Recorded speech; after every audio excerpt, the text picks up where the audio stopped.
আজ 14-15 বছর ধরে আমি নির্দিষ্ট কিছু প্র্যাকটিসের মধ্যে রয়েছি, যেই প্র্যাকটিসগুলো আমাকে শুধুই বেনিফিট দিয়েছে, সুস্থতা দিয়েছে, আর আমি খুবই উপকার পেয়েছি। আমার একটা স্কুল আছে যেখানে বিভিন্ন বয়সী স্টুডেন্টরা আছে। আমার এই ভিডিও করার উদ্দেশ্যটা হচ্ছে, যারা একটু বেশি বয়সী মানুষ আছেন, যারা ব্যথায় কষ্ট পাচ্ছেন বা কিছু কমন অসুখ আছে যেগুলো কমছে না, ওষুধ খেয়েও কমছে না, ডক্টরস শুধু ডোজ বাড়িয়ে যাচ্ছেন, নির্দিষ্ট কিছু এক্সারসাইজ, প্রাণায়াম, মেডিটেশনের মাধ্যমে সেগুলোর ভীষণ ভালো ফল পাওয়া যাচ্ছে। ওষুধের ডোজ ডাক্তার কমিয়ে দিয়েছেন, কিছু কিছু ওষুধ বন্ধ করে দিয়েছেন, এবং তারা খুব হাসি খুশি জীবনে আজকে সামনের দিকে এগোচ্ছেন এই বয়সেও।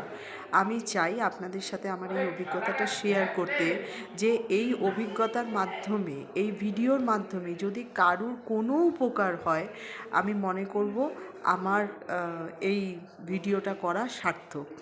যদি কারুর এটা ভালো লাগে, প্লিজ শেয়ার করে দেবেন, যাতে কারুর প্রয়োজন আছে এটা দেখে সেও আমার সাথে জুড়তে পারে, সে বেনিফিটগুলো পেতে পারে এবং নিজের সামনের জীবনটা খুব সুস্থ সুন্দরভাবে বাঁচতে পারে।